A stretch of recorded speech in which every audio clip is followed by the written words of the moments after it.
सं शनिचराय नमः। प्यारे भक्तों, आज आप श्रवण करें शनिवार व्रत कथा। शनिवार के दिन व्रत करने से शनि ग्रह का दोष समाप्त हो जाता है। भविष्य में आने वाले शनि के प्रकोप से भी बचा जा सकता है। शनि की साधे साथी और धैया से छुटकारा मिलता है और बिगड़ा काम पूरा होता है। इससे नौकरी और व्यापार में सफलता तो मिलती ही है, साथ ही साथ सुख समृद्धि, मान सम्मान और धन यश की भी प्राप्ति होती है। शनिवार के दिन व्रत रखने से घर में सुख और शांति रहती है। इसके अलावा रोग से भी छुटकारा मिलता है। तथा एक समय स्वर्ग लोक में सबसे बड़ा कौन के प्रश्न पर 9 ग्रहों में वाद विवाद हो गया। विवाद इतना बढ़ा कि परस्पर भयंकर युद्ध की स्थिति बन गई।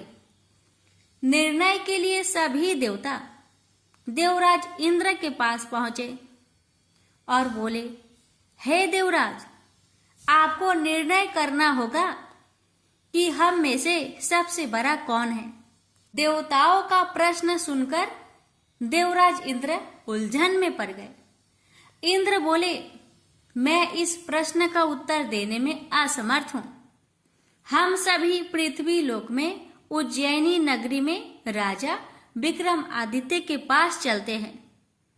देवराज इंद्र सहित सभी ग्रह देवता उज्जैनी नगरी पहुंचे। महल में पहुंचकर जब देवताओं ने उनसे अपना प्रश्न पूछा तो राजा विक्रमादित्य भी कुछ देर के लिए परेशान हो उठे, क्योंकि सभी देवता अपनी अपनी शक्तियों के कारण महान थे। किसी को भी छोटा या बड़ा कह देने से उनके क्रोध के प्रकोप से भयंकर हानि पहुंच सकती थी। अचानक राजा विक्रमादित्य को एक उपाय सूझा और उन्होंने विभिन्न धातुओं, स्वर्ण, रजत, चांदी, कांसा, ताम्र यानी तांबा, सीसा, रांगा, जस्ता, अभ्रक व लोहे के 9 आसन बनवाए। धातुओं के गुणों के अनुसार सभी आसनों को एक दूसरे के पीछे रखवाकर उन्होंने देवताओं को अपने अपने सिंहासन पर बैठने के लिए कहा। देवताओं के बैठने के बाद राजा विक्रमादित्य ने कहा, आपका निर्णय तो स्वयं हो गया। जो सबसे पहले सिंहासन पर विराजमान है वही सबसे बड़ा है। राजा विक्रमादित्य के निर्णय को सुनकर शनि देवता ने सबसे पीछे आसन पर बैठने के कारण अपने को छोटा जानकर क्रोधित होकर कहा, राजा विक्रमादित्य, तुमने मुझे सबसे पीछे बैठाकर मेरा अपमान किया है। तुम मेरी शक्तियों से परिचित नहीं हो। मैं तुम्हारा सर्वनाश कर दूंगा। शनि ने कहा, सूर्य एक राशि पर 1 महीने, चंद्रमा 2.25 दिन, मंगल 1.5 महीने, बुध और शुक्र 1 महीने, बृहस्पति 13 महीने रहते हैं। लेकिन मैं किसी राशि पर 7.5 वर्ष 7.5 तक रहता हूं। बड़े बड़े देवताओं को मैंने अपने प्रकोप से पीड़ित किया है। राम को 7.5 के कारण ही वन में जाकर रहना पड़ा और रावण को 7.5 के कारण ही युद्ध में मृत्यु का शिकार बनना पड़ा।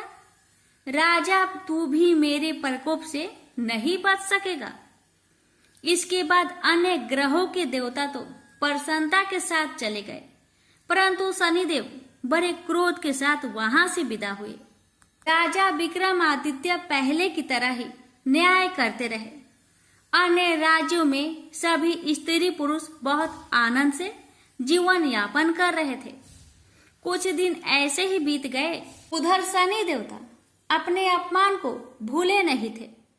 विक्रम आदित्य से बदला लेने के लिए एक दिन शनिदेव ने घोड़े के व्यापारी का रूप धारण किया और बहुत से घोड़े के साथ उज्जैनी नगरी पहुंचे। राजा विक्रमादित्य ने राज्य में किसी घोड़े के व्यापारी की आने के समाचार सुना तो अपने अश्वपाल को कुछ घोड़े खरीदने के लिए भेजा। घोड़े बहुत कीमती थे। स्वपाल ने जब वापस लौटकर इस संबंध में बताया तो राजा विक्रमादित्य ने स्वयं आकर एक सुंदर व शक्तिशाली घोड़े को पसंद किया। घोड़े की चाल देखने के लिए राजा उस घोड़े पर सवार हुए तो वह घोड़ा बिजली की गति से दौड़ पड़ा। तेजी से दौड़ता घोड़ा राजा को दूर एक जंगल में ले गया और फिर राजा को वहां गिराकर जंगल में कहीं गायब हो गया। राजा अपने नगर को लौटने के लिए जंगल में भटकने लगा, लेकिन उन्हें लौटने का कोई रास्ता नहीं मिला। राजा को भूख प्यास लगाई। बहुत घूमने पर उसे एक चरवाहा मिला। राजा ने उससे पानी मांगा। पानी पीकर राजा ने उस चरवाहे को अपनी अंगूठी दे दी। फिर उससे रास्ता पूछकर वह जंगल से निकलकर पास के नगर में पहुंचा। राजा ने एक सेठ की दुकान पर बैठकर कुछ देर आराम किया। उस सेठ ने राजा से बातचीत की तो राजा ने उसे बताया कि मैं उज्जैनी नगरी से आया हूँ। राजा के कुछ देर दुकान पर बैठने से सेठ जी की बहुत बिक्री हुई। सेठ ने राजा को बहुत भाग्यवान समझा और खुश होकर उसे अपने घर भोजन के लिए ले गया। सेठ के घर में सोने का एक हार खूंटी पर लटका हुआ था। राजा को उस कमरे में छोड़कर सेठ कुछ देर के लिए बाहर गया। तभी एक आश्चर्यजनक घटना घटी। राजा के देखते देखते सोने के उस हार को खूंटी निकल गई। सेठ ने कमरे में लौटकर हार को गायब देखा तो चोरी का संदेह राजा पर ही किया, क्योंकि उस कमरे में राजा ही अकेला बैठा था। सेठ ने अपने नौकरों से कहा कि इस परदेसी को रस्सियों से बांधकर नगर के राजा के पास ले चलो। राजा ने विक्रमादित्य से हार के बारे में पूछा तो उसने बताया कि उसके देखते ही देखते खूंटी ने हार को निगल लिया था। इस पर राजा ने क्रोधित होकर चोरी करने के अपराध में विक्रमादित्य के हाथ पांव कटवाने का आदेश दे दिया। राजा विक्रमादित्य के हाथ पांव काटकर उसे नगर के सड़क पर छोड़ दिया गया। कुछ दिन बाद एक तेली उसे उठाकर अपने घर ले गया और उसे अपने कोल्हू पर बैठा दिया। राजा आवाज देकर बैलों को हाँकता रहता। इस तरह तेली का बैल चलता रहा और राजा को भोजन मिलता रहा। शनि के प्रकोप की 7.5 पूरी होने पर वर्षा ऋतु आरंभ हुई। राजा विक्रमादित्य एक रात मेघ मल्हार गा रहा था कि तभी नगर के राजा की लड़की राजकुमारी मोहिनी रथ पर सवार उस तेली के घर के पास से गुजरी। उसने मेघ मल्हार सुना तो उसे बहुत अच्छा लगा और दासी को भेजकर गाने वाले को बुला लाने को कहा। दासी ने लौटकर राजकुमारी को अपंग राजा के बारे में सब कुछ बता दिया। राजकुमारी उसके मेघ मल्हार से बहुत मोहित हुई, अतः उसने सब कुछ जानकर भी अपंग राजा से विवाह करने का निश्चय कर लिया। राजकुमारी ने अपने माता पिता से जब यह बात कही तो वे हैरान रह गए। रानी ने मोहिनी को समझाया, बेटी तेरे भाग्य में तो किसी राजा की रानी होना लिखा है, फिर तू उस अपंग से विवाह करके अपने पांव पर कुल्हाड़ी क्यों मार रही है। राजकुमारी ने अपनी जिद नहीं छोड़ी। अपनी जिद पूरी करने के लिए उसने भोजन करना छोड़ दिया और प्राण त्याग देने का निश्चय कर लिया।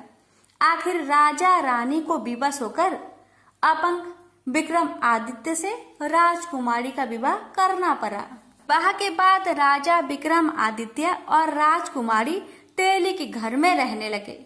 उस रात स्वप्न में शनिदेव ने राजा से कहा, राजा तुमने मेरा प्रकोप देख लिया।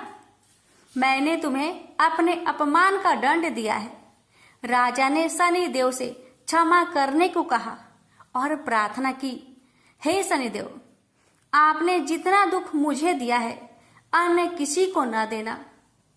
शनिदेव ने कुछ सोचकर कहा, राजा मैं तुम्हारी प्रार्थना स्वीकार करता हूँ।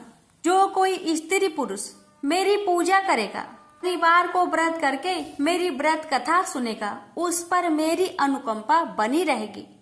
प्रातः काल राजा विक्रमादित्य की नींद खुली तो अपने हाथ पांव देखकर राजा को बहुत खुशी हुई। उसने मन ही मन शनिदेव को प्रणाम किया। राजकुमारी भी राजा के हाथ पांव सही सलामत देखकर आश्चर्य में डूब गई। राजा विक्रमादित्य ने अपना परिचय देते हुए शनिदेव के प्रकोप की सारी कहानी सुनाई। सेठ को जब इस बात का पता चला तो दौड़ता हुआ तेली के घर पहुंचा और राजा के चरणों में गिरकर क्षमा मांगने लगा। राजा ने उसे क्षमा कर दिया क्योंकि यह सब तो शनिदेव के प्रकोप के कारण हुआ था। सेठ राजा को अपने घर ले गया और उसे भोजन कराया। भोजन कराते समय वहां एक आश्चर्यजनक घटना घटी। सबके देखते देखते उस खूंटी ने हार उगल दिया। सेठ जी ने अपनी बेटी का विवाह भी राजा के साथ कर दिया और बहुत से स्वर्ण आभूषण धन आदि देकर राजा को विदा किया। राजा विक्रमादित्य राजकुमारी मोहिनी और सेठ की बेटी के साथ उज्जैनी पहुंचे तो नगर वासियों ने हर्ष से उनका स्वागत किया। अगले दिन राजा विक्रमादित्य ने पूरे राज्य में घोषणा कराई कि शनिदेव सब देवों में सर्वश्रेष्ठ है। प्रत्येक स्त्री पुरुष शनिवार को उनका व्रत करे और व्रत कथा अवश्य सुने।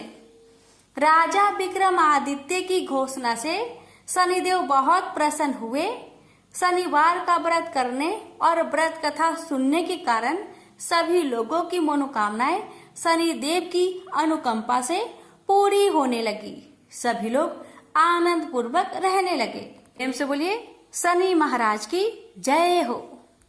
एक ब्राह्मण को सपने में नीली घोड़ी पर नीली कपड़े पहने एक आदमी दिखाई देता था और कहता है, हे ब्राह्मण देवता, मैं तेरे लगूंगा। ब्राह्मण घबरा कर उठ गया। अगले दिन यही सपना उसे फिर आता है। यह सपना उसे रोज आने लगा। वह परेशान हो गया और चिंता के मारे दुबला होने लगा। उसकी पत्नी ने कारण पूछा तो उसने सपने के बारे में बताया। ब्राह्मणी बोली, वे अवश्य ही शनि महाराज होंगे। आपकी बार दिखे तो कहना लग जाओ, पर सवा पहर से ज्यादा मत लगना। उस दिन सपने आने पर ब्राह्मण ने कहा, लग जाओ, पर कितने समय के लिए लगोगे? शनि जी बोले, 7.5 वर्ष का लगूंगा। ब्राह्मण ने कहा, क्षमा करे शनि जी, इतना भारी तो मुझसे झेला नहीं जाएगा। तब शनि जी बोले, तो 5 वर्ष का लग जाऊंगा। ब्राह्मण बोला, यह भी मेरे लिए ज्यादा है। शनि जी बोले, 2.5 साल का लग जाऊं। ब्राह्मण ने मना किया तो शनि जी कहने लगे, सवा पहर का तो लगूंगा ही, इतना तो कोढ़ी कलंगी भिखारी के भी लग जाता हूँ। तब ब्राह्मण ने कहा, ठीक है। ब्राह्मण को सवा पहर की शनि की दशा लग गई। ब्राह्मण ने नींद से जागकर ब्राह्मण से कहा, मेरे सवा पहर शनि की दशा लग गई है, इसलिए मैं जंगल में जाकर यह समय बिताऊंगा। मेरे लिए खाने पीने का सामान बांध दे। मेरे पीछे से किसी से लड़ाई झगड़ा ना हो, इसका ध्यान रखना। ज्यादातर घर में ही रहना। बच्चों का भी ध्यान रखना। इस सवा पहर के समय में कोई गाली भी दे तो चुपचाप सुन लेना, बहस मत करना। यह सब समझाकर ब्राह्मण जंगल में चला गया। जंगल में ब्राह्मण एक पीपल के पेड़ के नीचे बैठ गया और हनुमान जी का पाठ करने लगा। 1 पहर बीत गया। ब्राह्मण ने सोचा बाकी बचा समय रास्ते में बीत जाएगा, इसलिए वहां से चल दिया। रास्ते में एक बाड़ी में मतीरे लगे देखे। माली से एक मतीरा खरीदा, पोटली में बांधा और आगे बढ़ा। आगे एक आदमी मिला जो असल में शनिदेव थे। ब्राह्मण से पूछा, पोटली में क्या है? उसने कहा, मतीरा है। शनिदेव बोले दिखाओ। ब्राह्मण ने पोटली खोली, उसमें राजकुमार का कटा हुआ खून से लथपथ सिर दिखा। शनिदेव ब्राह्मण को राजा के पास ले गए और कहा कि इस ब्राह्मण ने राजकुमार की हत्या कर दी है। इसके पास पोटली में राजकुमार का सिर है। राजा ने कहा, मैं यह नहीं देख सकता, इस ब्राह्मण को सूली पर चढ़ा दो। राजा के यहाँ हाहाकार मच गया। ब्राह्मण को सूली पर चढ़ाने से पहले पूछा गया कि उसकी कोई आखिरी इच्छा हो तो बताए। ब्राह्मण ने सोचा किसी तरह 1.25 पहर पूरा करना होगा। उसने कहा, वहाँ रोज बालाजी की कथा सुनता है, मरने से पहले अंतिम बार बालाजी की कथा सुनना चाहता हूँ। ब्राह्मण को कथा सुनाने का प्रबंध किया गया। कथा कहते कहते 1.25 पहर पूरा हो गया। शनि की दशा टलते ही राजकुमार शिकार खेलकर लौटता हुआ दिखाई दिया। राजकुमार को आता देख राजा बहुत खुश हुआ, लेकिन उसे निर्दोष ब्राह्मण की हत्या का दोष लगने का डर सताने लगा। उसने तुरंत घोड़सवार सैनिकों को ब्राह्मण को आदर सहित ले आने के लिए भेजा। ब्राह्मण राज दरबार में आया तो राजा ने क्षमा मांगी और पोटली दिखाने के लिए कहा। पोटली खोली तो उसमें मतीरा था। राजा ने इन सब के बारे में पूछा तो ब्राह्मण ने बताया, मुझे 1.25 पहर की शनिचर की दशा लगी थी, इस कारण यह सब तमाशा हुआ। राजा ने पूछा, यह दशा कैसे टलती है? ब्राह्मण बोला, राजा, यह सेठ के लगे तो काला हाथी या काला घोड़ा दान करे, गरीब के लगे तो पीपल की पूजा करे तब बोले, साचा शनिचर कहिए, जाके पाओ सदा ही पढ़िए। शनि की कहानी सुने, तिल का तेल और काला उड़द दान करे, काले कुत्ते को तेल से चुपर कर रोटी खिलाए तो शनिचर की दशा उतर जाती है। राजा ने उसे मतीरा वापस दे दिया। घर आकर ब्राह्मण ने मतीरा काटा तो उसमें बीज की जगह हीरे मोती निकले। ब्राह्मण ने पूछा, यह कहाँ से लाए? आप तो कह रहे थे कि शनि की दशा लगी है। ब्राह्मण ने कहा, जब दशा लगी थी तो यही मतीरा राजकुमार का सिर बन गया था। उतरती दशा के शनि जी निहाल कर गए। हे शनि देवता, जैसे ब्राह्मण के शनि की दशा लगी वैसे किसी को ना लगे। प्रेम से बोलिए शनि देव की जय। पार्वती जब भी अपने पति शिव के साथ दूसरे देवताओं के निवास स्थान पर जाती और वहां उनके सजे धजे सुंदर भवनों को देखती तो उन्हें बड़ी हीनता का बोध होता। वो यह महसूस करती कि हमसे छोटे छोटे देवताओं के पास भी बड़े बड़े भव्य भवन हैं, लेकिन हमारे पास कुछ भी नहीं।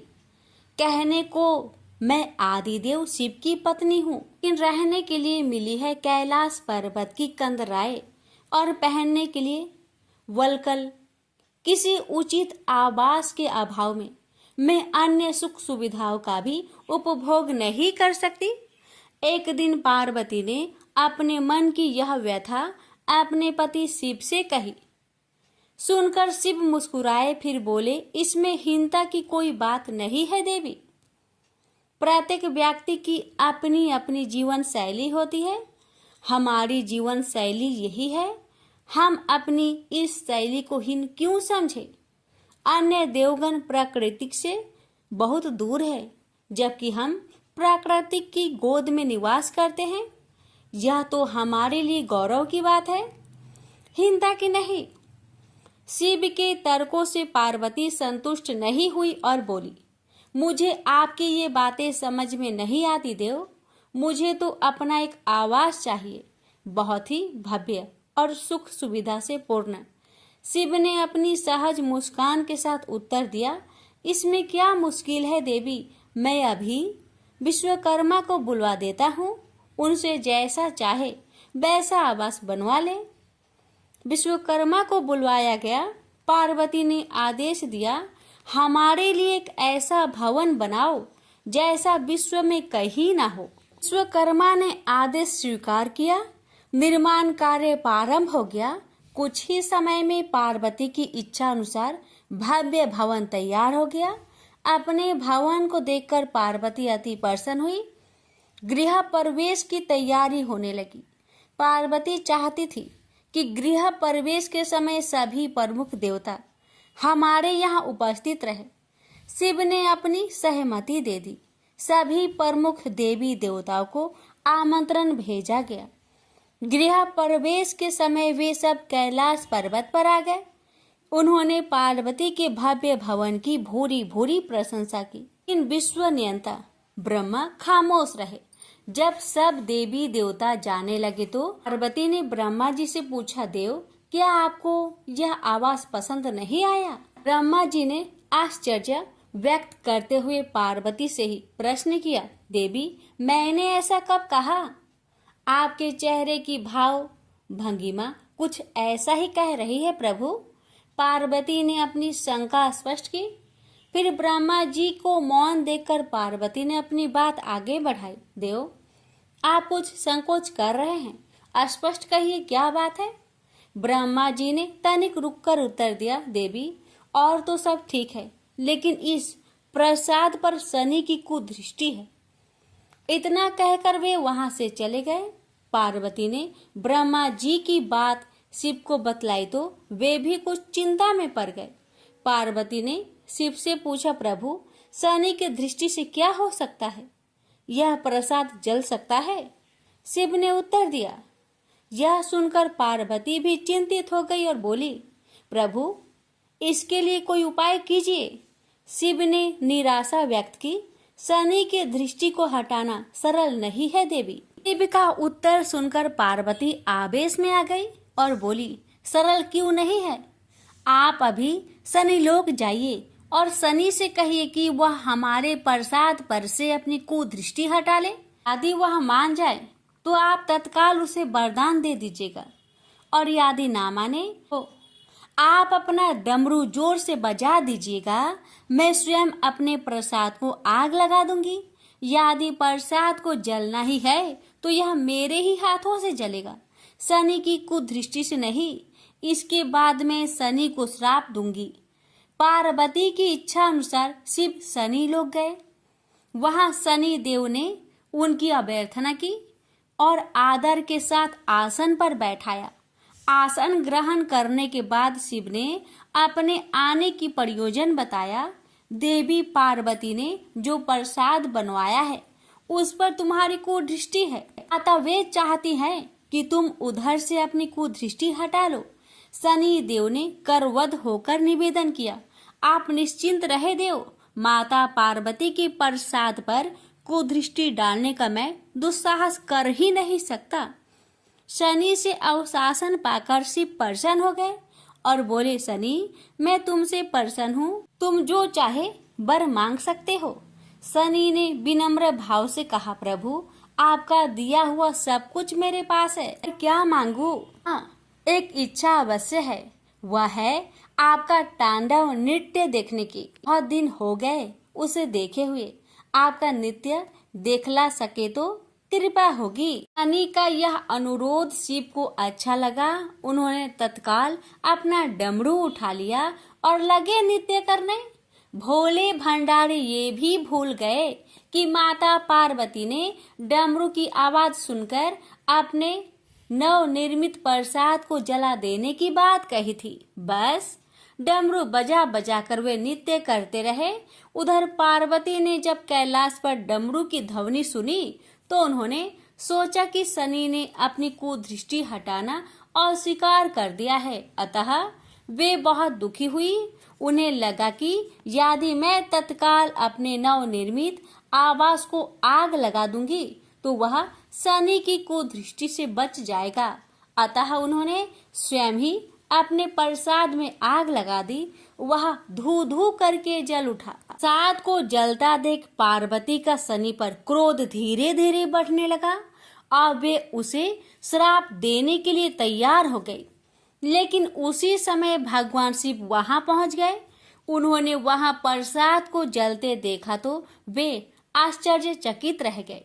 उनकी समझ में ही नहीं आया कि यह कैसे हो गया। फिर अचानक उन्हें सब कुछ स्मरण हो आया। अपनी भूल का उन्हें एहसास हुआ। उन्होंने पार्वती जी को सब कुछ कह सुनाया। सच्चाई जानकर पार्वती को भी अपनी जल्दबाजी पर दुख हुआ। अब शनि को श्राप देने का कोई अर्थ नहीं था। प्रत्यक्षतः उसका कहीं कोई अपराध नहीं था। फिर भी पार्वती और शिव को यह लग रहा था कि यह सब हुआ शनि की कुदृष्टि से ही। लेकिन स्थिति को देखते हुए वे उसे दोषी नहीं ठहरा सकते थे। प्रेम से बोलिए हर हर महादेव, शनि महाराज की जय हो। कि महान पराक्रमी हनुमान अजर अमर है। पवन पुत्र हनुमान रघुकुल के कुमारों के कहने से प्रतिदिन अपनी आत्मकथा का कोई भाग सुनाया करते थे। उन्होंने कहा कि एक बार मैं संध्या के समय अपने आराध्य श्री राम का स्मरण करने लगा तो उसी समय ग्रहों में पाप ग्रह मंद गति सूर्य पुत्र शनि देव पधारे। वह अत्यंत कृष्ण वर्ण के भीषणाकार थे। वह अपना सिर प्राय झुकाए रखते हैं। जिस पर अपनी दृष्टि डालते हैं वह अवश्य नष्ट हो जाता है। शनिदेव हनुमान के बाहुबल और पराक्रम को नहीं जानते थे। हनुमान ने उन्हें लंका में 10 ग्रीव के बंधन से मुक्त किया था। वह हनुमान जी से विनय पूर्वक किंतु कर्कश स्वर में बोले, हनुमान जी, मैं आपको सावधान करने आया हूँ। त्रेता की बात दूसरी थी। अब कलयुग प्रारंभ हो गया है। भगवान वासुदेव ने जिस क्षण अपनी अवतार लीला का समापन किया उसी क्षण से पृथ्वी पर कली का प्रभुत्व हो गया है। यह कलयुग है। इस युग में आपका शरीर दुर्बल और मेरा बहुत बलिष्ठ हो गया है। अब आप पर मेरी 7.5 की दशा प्रभावी हो गई है। मैं आपके शरीर पर आ रहा हूँ। देव को इस बात का तनिक भी ज्ञान नहीं था कि रघुनाथ के चरणा श्रीतों पर काल का प्रभाव नहीं होता। करुणा निधान जिनके हृदय में एक क्षण को भी आ जाते हैं, काल की कला वहाँ प्रभावी हो जाती है। प्रबंध के विधान वहाँ प्रभुत्वहीन हो जाते हैं। सर्व समर्थ पर ब्रह्मा के सेवकों का नियंत्रण, संचालन, पोषण प्रभु ही करते हैं। उनके सेवकों की ओर दृष्टि उठाने का साहस कोई सुर असुर करे तो स्वयं अनिष्ट भाजन होता है। शनिदेव के आग्रह यमराज भी प्रभु के भक्त की ओर देखने का साहस नहीं कर पाते। हनुमान जी ने शनिदेव को समझाने का प्रयत्न किया, आप कहीं अन्यत्र जाए। ग्रहों का प्रभाव पृथ्वी के मरणशील प्राणियों पर ही पड़ता है। मुझे अपने आराध्य का स्मरण करने दे। मेरे शरीर में श्री रघुनाथ जी के अतिरिक्त दूसरे किसी को स्थान नहीं मिल सकता। लेकिन शनिदेव को इससे संतोष नहीं मिला। वह बोले, मैं सृष्टिकर्ता के विधान से विवश हूँ। आप पृथ्वी पर रहते हैं अतः आप मेरे प्रभुत्व क्षेत्र से बाहर नहीं है। मेरे 22.5 वर्ष व्यतीत होने पर 7.5 वर्ष के अंतर से 2.5 वर्ष के लिए मेरा प्रभाव प्राणी पर पड़ता है, किंतु यह गौण प्रभाव है। आप पर मेरे 7.5 आज इसी समय से प्रभावी हो रही है। मैं आपके शरीर पर आ रहा हूँ, इसे आप टाल नहीं सकते। फिर हनुमान जी कहते हैं, जब आपको आना ही है तो आइए। अच्छा होता कि आप मुझ वृत्त को छोड़ ही देते। फिर शनिदेव कहते हैं, कलयुग में पृथ्वी पर देवता या उपदेवता किसी को नहीं रहना चाहिए। सबको अपना आवास सूक्ष्म लोकों में रखना चाहिए। जो पृथ्वी पर रहेगा वह कलयुग के प्रभाव में रहेगा और उसे मेरी पीड़ा भोगनी पड़ेगी। और ग्रहों में मुझे अपने अग्रज यम का कार्य मिला है। मैं मुख्य मारक ग्रह हूँ और मृत्यु के सबसे निकट वृद्ध होते हैं, अतः मैं वृद्धों को कैसे छोड़ सकता हूँ। हनुमान जी पूछते हैं, आप मेरे शरीर पर कहाँ बैठने जा रहे हैं। शनिदेव गर्व से कहते हैं, हे प्राणी, प्राणी के सिर पर, मैं 2.5 वर्ष प्राणी के सिर पर रहकर की बुद्धि विचलित बनाए रखता हूँ। मध्य के 2.5 वर्ष उसके उदर में स्थित रहकर उसके शरीर को अस्वस्थ बनाता हूँ। वह अंतिम 2.5 वर्ष पैरों में रहकर उसे भटकाता हूँ। फिर शनिदेव हनुमान जी के मस्तक पर आ बैठे तो हनुमान जी के सिर पर खाज हुई। इसे मिटाने के लिए हनुमान जी ने बड़ा पर्वत उठाकर सिर पर रख लिया। शनिदेव चिल्लाते हैं, यह क्या कर रहे हैं आप?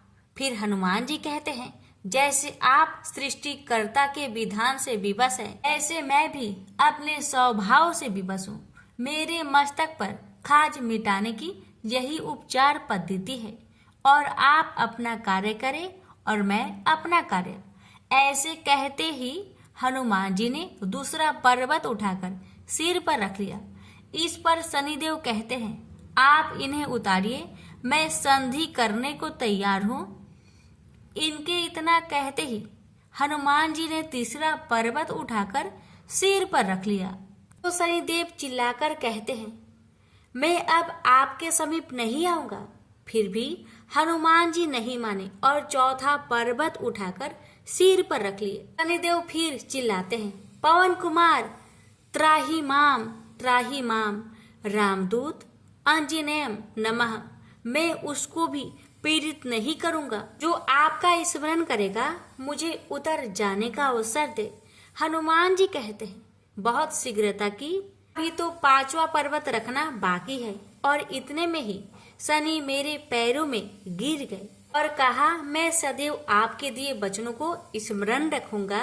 आघात के उपचार के लिए शनिदेव तेल मांगने लगे। हनुमान जी तेल कहाँ देने वाले थे, वही शनिदेव आज भी तेल दान से संतुष्ट होते हैं। प्रेम से बोलिए, पवन पुत्र हनुमान की जय, शनि महाराज की जय। एक बार दैत्यों की शक्ति बहुत अधिक बढ़ गई। उन्होंने देवराज इंद्र का सिंहासन छीनकर सभी देवताओं को स्वर्ग से निकाल वहां अधिकार कर लिया। इन दैत्यों के राजा शुभ और निशुभ नामक 2 भाई थे।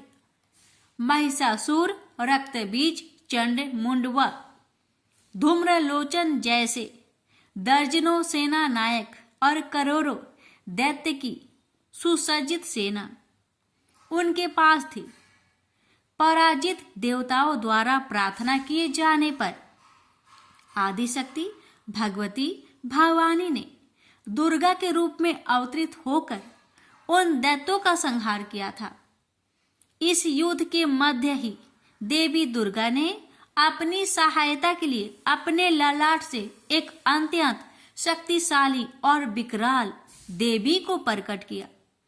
काली, कलिका, चामुंडा, महाकाली आदि इसी देवी के अनंत नामों में से कुछ नाम हैं। मातेश्वरी दुर्गा के अवतार धारण और उनके द्वारा शुभ निशुभ की संपूर्ण सेना के विनाश की कथा काफी लंबी है।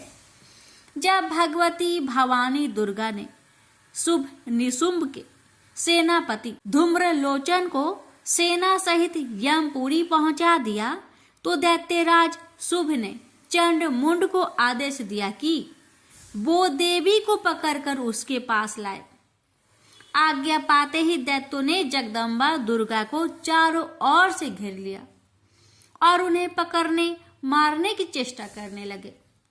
यह देख देवी को बहुत क्रोध आया। क्रोध के कारण उनका मुखमंडल काला पड़ गया, भवें वक्र हो उठी।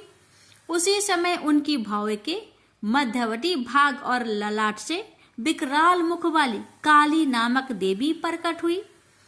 अत्यंत भयंकर और शक्तिशाली होने के बावजूद काली मां का शरीर अत्यंत कृशकाय था। उनके शरीर में नाम मात्र का मांस था, केवल अस्थि पंजर नजर आता था, जिससे वे अत्यंत भयावह दिखाई पड़ रही थी। काली, कालिका, महाकाली, चामुंडा और चामुंडा आदि नामों से विख्यात 4 भुजा वाली यह देवी अपने हाथों में तलवार, पास और विचित्र खड्ग धारण किए हुए थी। वह चीते की चमड़े की साड़ी पहने नर मुंडों की माला से अलंकृत थी। भवानी दुर्गा के मस्तक से प्रकट होने के बावजूद काली मां का स्वरूप अत्यंत विकराल था। वे काफी लंबी पतली थी और किसी भी वाहन पर सवार नहीं थी। उनका मुखमंडल बहुत अधिक बड़ा था। उनकी लंबी जीभ काफी बाहर तक निकली हुई थी। उनकी आंखें अंगारों की तरह दहक रही थी और अपनी भीषण गर्जना से पृथ्वी आकाश को कपा रही थी। अपनी घोर गर्जना से सभी दिशाओं को गुजाते हुए मातेश्वरी काली बड़े वेग से दैत्यों की सेना पर टूट पड़ी और उनका भक्षण करने लगी। वे पार्श रक्षकों, अंकुशधारी, महावतों, योद्धाओं तथा अनेक हाथियों को एक ही हाथ में पकड़कर अपने मुख का ग्रास बना रही थी। किसी को बालों से पकड़ लेती, किसी का गला दबोच लेती, किसी को पैरों से कुचल डालती और किसी को छाती के धक्के से गिराकर मार देती। वे असुरों के फेंके हुए बड़े बड़े अस्त्र शस्त्र मुंह से पकड़ लेती और रोष में भरकर उनको दांतों से चकनाचूर कर डालती। काली द्वारा अनेक दैत्य तलवार के घाट उतर गए, अनेक खटवांग से पीटे गए और कितने ही असुर दांतों के अग्रभाग से कुचले जाकर मृत्यु को प्राप्त हुए। इस प्रकार देवी ने असुरों की उस समस्त सेना को क्षण भर में ही धराशायी कर दिया। अपनी सेना का विनाश होते देख चंड काली देवी की ओर दौड़ा। महादैत्य मुंड ने भी अत्यंत भयंकर बाणों की बौछार तथा हजारों चक्र एवं अन्य शस्त्रों से भयानक नेत्रों वाली देवी को आवृत कर दिया। वे चक्र देवी के मुख में समाते हुए ऐसे जान पड़ रहे थे मानो सूर्य के बहुतेरे मंडल बादलों के उदर में प्रवेश कर रहे हो। मातेश्वरी काली दैत्य सेनापति मुंड द्वारा चलाए गए अस्त्र शस्त्रों का भक्षण करते और अनेक राक्षसों को अपने शस्त्रों में समाप्त करते हुए विकट अट्टहास करती जा रही थी। इसी समय भगवती काली ने दूसरे दैत्य सेनापति चंड को अपनी ओर आते देखा। क्रोध में भरकर काली माई ने चंड पर आक्रमण कर दिया। एक हाथ से उसके केस पकड़कर दूसरे हाथ से उसकी गर्दन काट उसे यमलोक पहुंचा दिया। अपने भाई चंड को देवी के हाथों मरता देख मुंड अनेक भयावह दैत्यों के साथ मातेश्वरी काली की ओर दौड़ पड़ा। तब देवी ने रोष में उसे तलवार से मारकर धरती पर सुला दिया। महापराक्रमी चंड और मुंड के मरते ही शेष सेना आतंकित होकर भाग गई। उसी समय काली ने चंड और मुंड के मस्तक हाथ में लेकर जगदम्बा दुर्गा के पास जाकर प्रचंड अट्टहास करते हुए कहा, देवी, मैं चंड मुंड नामक इन दो भयानक असुरों के मस्तक आपको भेंट करने के लिए लाई हूँ। इस पर कल्याणमयी दुर्गा ने काली से मधुर वाणी में कहा, देवी, तुम चंड और मुंड को मारकर मेरे पास आई हो, इसलिए संसार में तुम्हारा एक नाम चामुंडा भी होगा। मातेश्वरी काली द्वारा चंड मुंड और अनेक सैनिकों के मारे जाने पर दैत्यराज शुंभ स्वयं अपने सभी सेनापतियों सहित युद्ध के लिए वहां आ गया। कई करोड़ असुर सैनिक उनके साथ थे। उस समय सभी मात्र शक्तियां भी देवी की सहायता के लिए युद्ध क्षेत्र में आ गई। दोनों ओर से भीषण अस्त्र शस्त्र चलने लगे। इस समय मातेश्वरी काली सभी मात्र शक्तियों से आगे रहकर रणभूमि में विचरने लगी। अपने खटवांग, त्रिशूल एवं अन्य अस्त्र शस्त्रों से वे असंख्य दैत्यों को काल के गाल में पहुंचा रही थी। यद्यपि सभी मात्र शक्तियां मातेश्वरी दुर्गा एवं उनका सिंह अनेक दैत्यों को समाप्त कर रहे थे, परंतु मातेश्वरी काली साक्षात रण चंडी बनकर दैत्यों को गाजर मूली की तरह काट रही थी।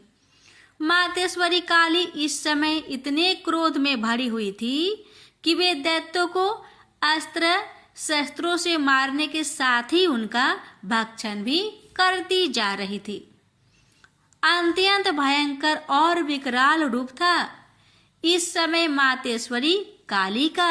अनेक राक्षस तो आपके इस रूप को देखकर तथा उनके द्वारा लगाए जा रहे अट्ठासों की भीषण आवाज सुनकर ही यमलोक सिधार गए। मातेश्वरी काली का अवतरण मात्र इन दैत्यों को मारने के लिए ही नहीं हुआ था, उनका इससे भी अधिक महान कार्य था। दैत्य सेनापति रक्तबीज के वध में भगवती दुर्गा की सहायता करना। उस प्रचंड दैत्य रक्तबीज को एक अद्भुत वरदान प्राप्त था। जहां भी उसके रक्त की एक बूंद गिरती थी, वहीं तत्काल उतना ही शक्तिशाली एक असुर उत्पन्न हो जाता था। मातेश्वरी काली, भगवती दुर्गा और अन्य मात्र शक्तियों के हाथों दैत्यों को मरते एवं घायल होते देख महादैत्य रक्तबीज ने मातेश्वरी पर हमला कर दिया। वह अपनी गदा से सभी मात्र शक्तियों पर एक साथ प्रहार करने लगा। जब मात्र शक्तियों ने उस पर प्रहार किए तो उसके शरीर का रक्त जहां जहां गिरता वहां वहां उसके समान ही एक अन्य बलशाली दैत्य पैदा हो जाता। इस प्रकार वहां असंख्य दैत्य उत्पन्न हो गए जो रक्त बीज के समान ही बलशाली, भीषण और युद्ध कला में निपुण थे।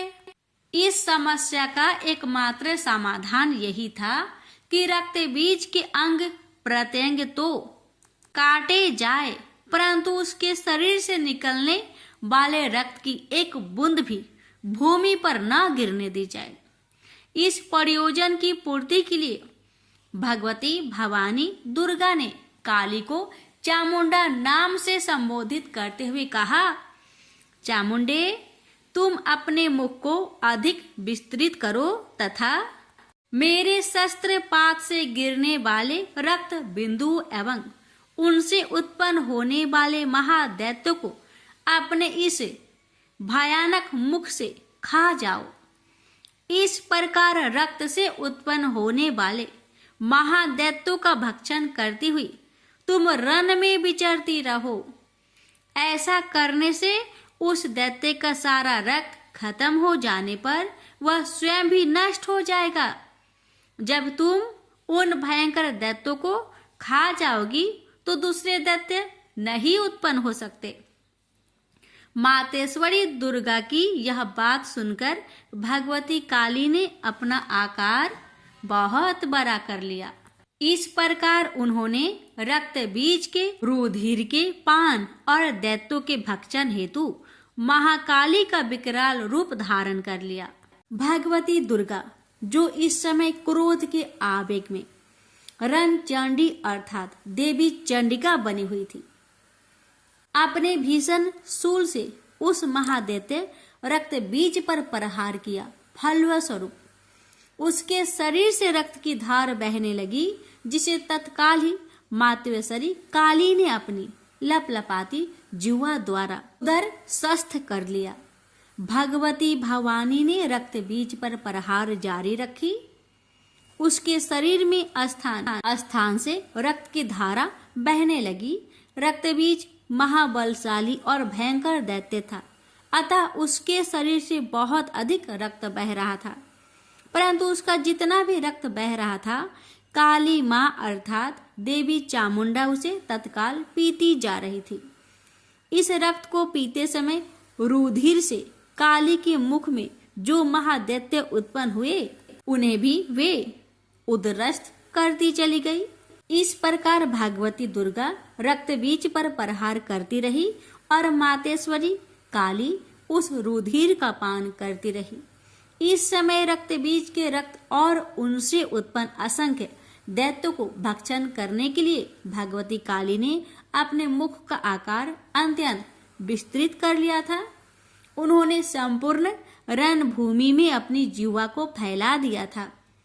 रक्त बीज तथा अन्य सभी असुरों को मारने के पश्चात मातवेश्वरी काली सभी मात्र शक्तियों सहित भगवती दुर्गा में लीन हो गई। शास्त्रों में मातेश्वरी काली के इस स्वरूप को चामुंडा कहा गया है, जबकि जन सामान्य उन्हें मातेश्वरी काली, काली माई अथवा महाकाली ही कहता है। माँ काली के अधिकांश आराधक, उपासक और तंत्र साधक मातेश्वरी के इस रूप की पूजा, आराधना और उपासना करते हैं। वैसे भगवती काली का यह रुद्र रूप दुष्टों और असुरों के लिए ही विकराल है, भक्तों के लिए तो आप दया का सागर है। वे कल भी ममतामयी मातेश्वरी थी, आज भी है और जब तक यह सृष्टि है तब तक रहेगी। प्रेम से बोलिए माँ काली की जय। हे माँ, आपकी कथा कहने वाले, सुनने वाले, हुक्कार भरने वाले सभी भक्तों पर अपनी कृपा सदा सर्वदा बनाए रखना। प्रेम से बोलिए काली मैया की जय।